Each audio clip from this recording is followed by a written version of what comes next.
sought information for a living. That is to say that ever since he returned from Korea, after having served with the armed forces, he had been working as a private investigator in Montreal. William Hamilton, a rich industrialist, had gotten in touch with him regarding a simple vandalism issue. Nothing to write home about. Not worth hiring a private eye either, just so he can drive for hours on rough roads. But that's how it had always been. The client pays, Carl gets it done.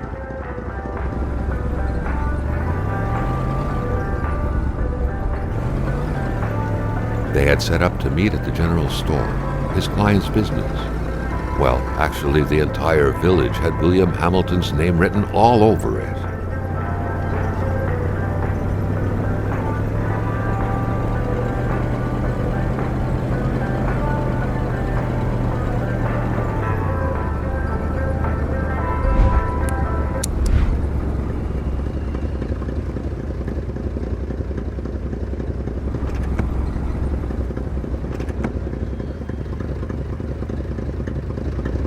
Now wasn't a good time to wander about. Hamilton was still out there.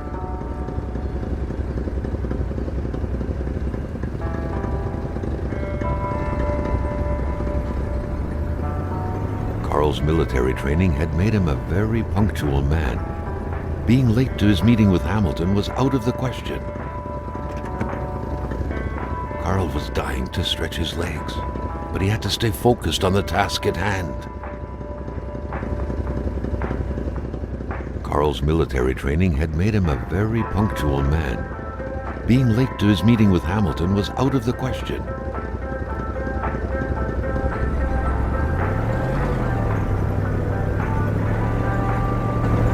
When the roads were bad, muddy, or snowed in, it was customary around these parts to close them off. But it was also customary to ignore those signs entirely and drive there anyway.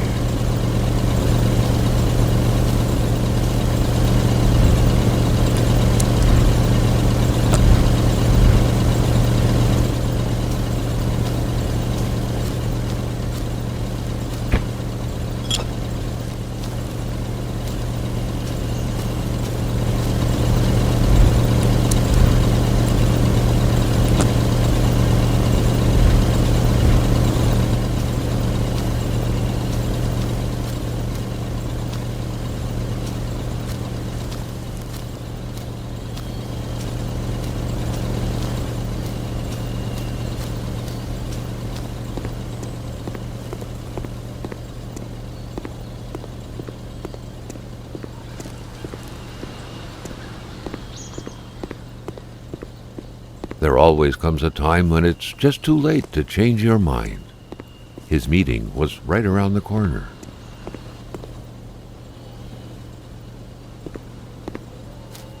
Never in his life had Carl thought he would one day drive further north than Chibougamau.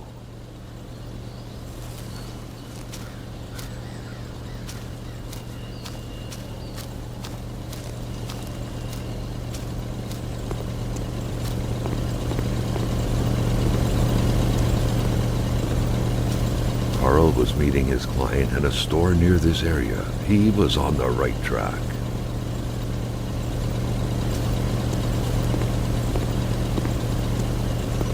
Still not a soul in sight. There was no point in waiting any longer. Carl had to figure this one out by himself.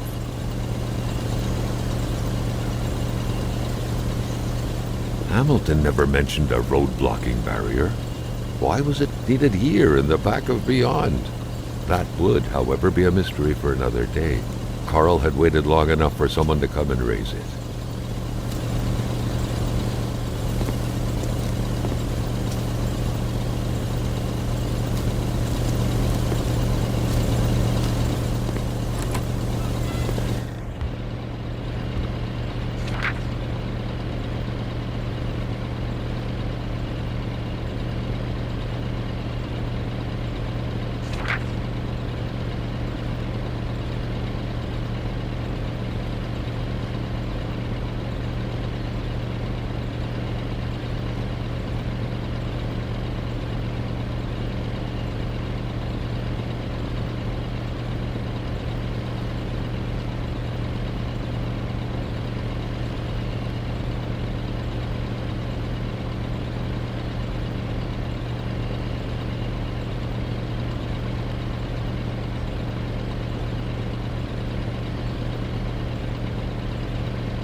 Hamilton no doubt knew who managed the barrier.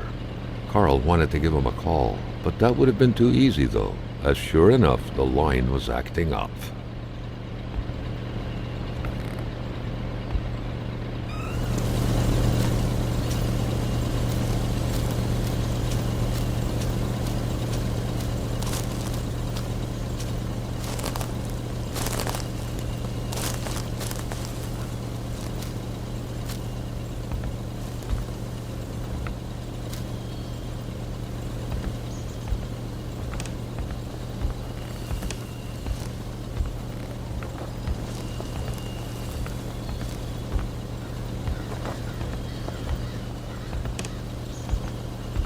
Emperor Duplessis, in spite of his conservative agenda, did a good job in colonizing the rural north, which helped to re-establish the region as an integral part of the province of Quebec. The blue fleur-de-lis could be seen fluttering in the wind here and there, taunting the red Canadian flags on the other side of the province's boundaries.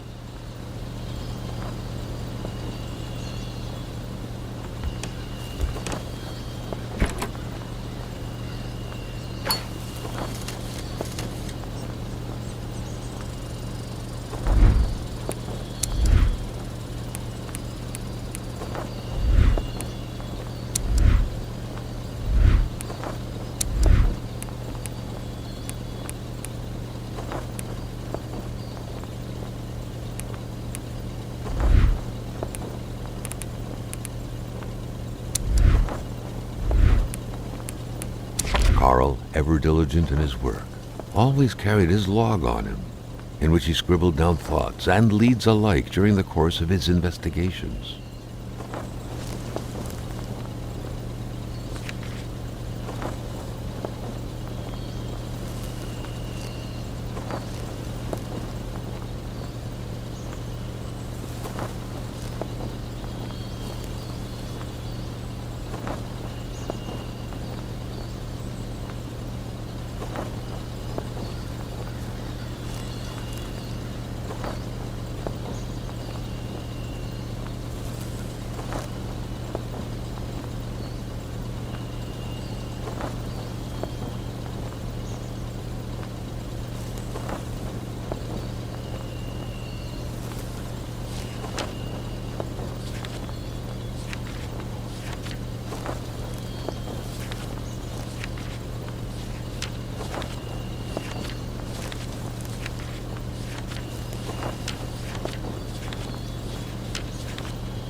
The cutters made quick work of the chain.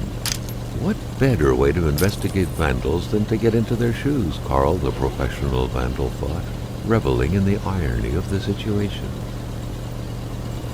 Hamilton is waiting for Carl in the general store.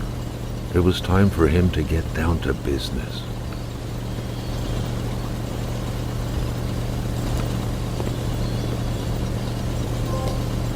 To clear his conscience, a $10 bill.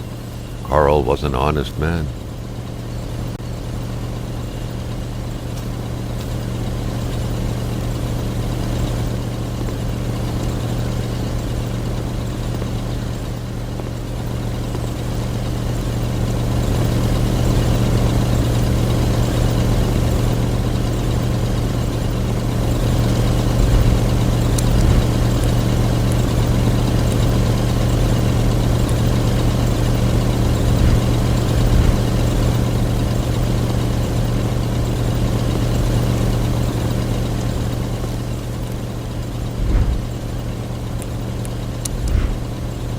The Polaroid, Carl's long-standing and faithful ally, had seen its share of husbands caught red-handed cheating.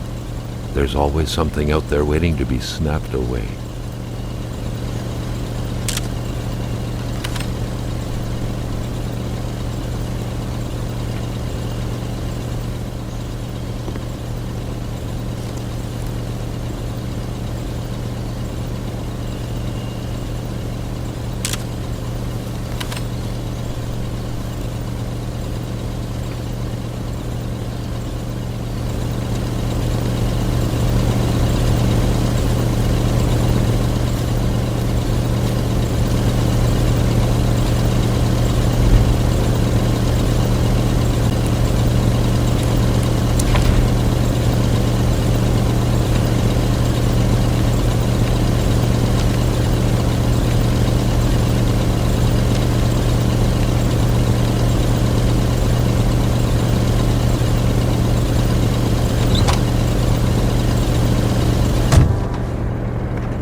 Hamilton enjoyed a lavish country house built in the very heart of the northern forests, not too far from here.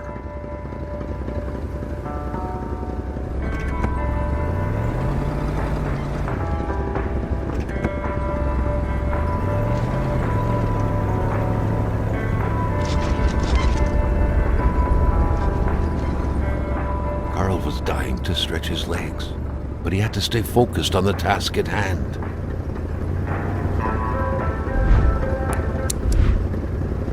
The local populace was divided when it came to the affluent man. Some saw a wealthy philanthropist dedicated to improving the region's economy. Others an aging Englishman who would do anything to further his fortunes. And those ones hated him enough to go on about scheming against him.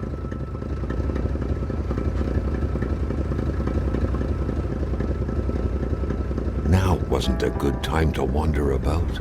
Hamilton was still out there.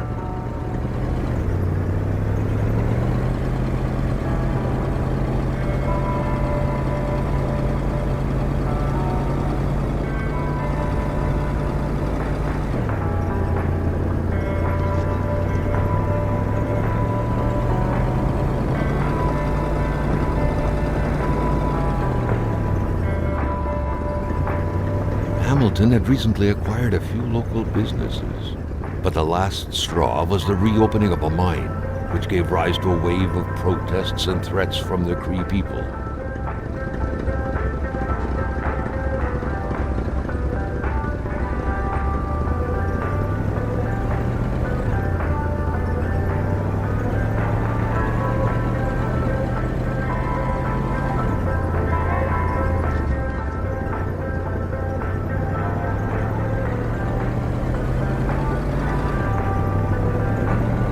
Given these circumstances, Carl reckoned that a good number of people must be feeling compelled to oppose Hamilton in one way or another.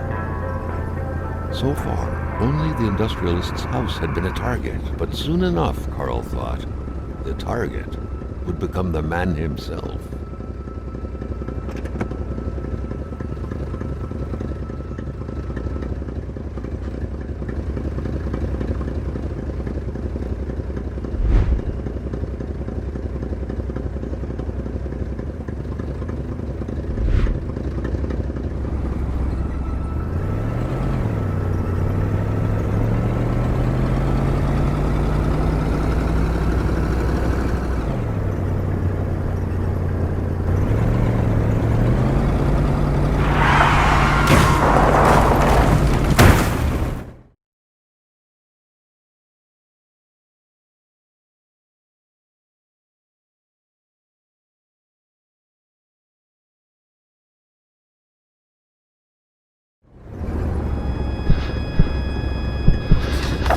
Carl needed to get out of there. The cold and the pain required urgent care.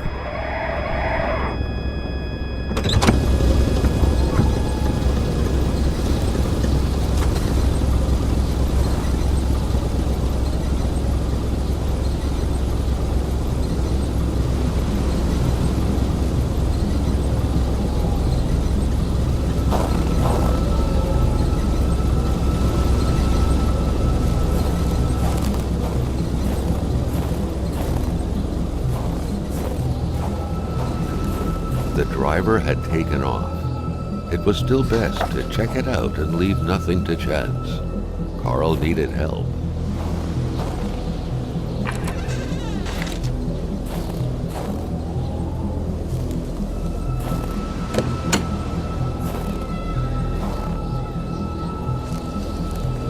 It was a small, locked box engraved with the letters W.H.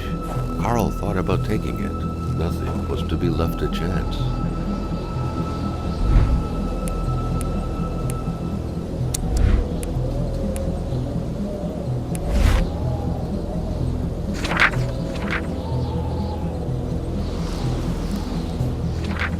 Such heart-wrenching Nordic poetry that was. But Carl didn't care much about flowery language.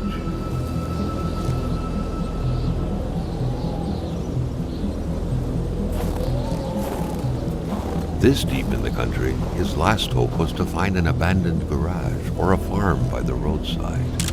His life depended on it.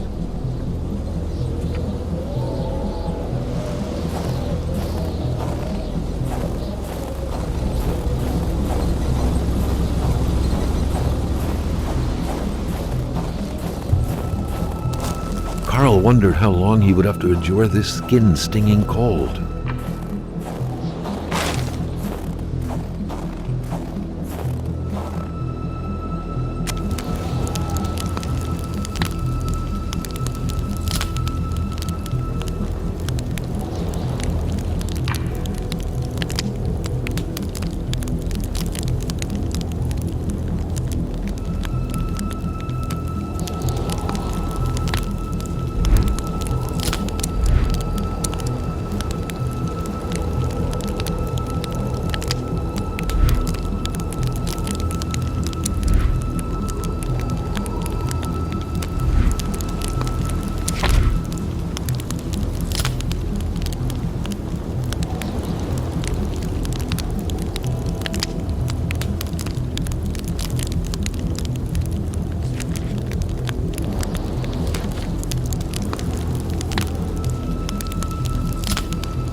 Even better than he had hoped. Carl Faubert had succeeded once more, and was now on his way to new adventures.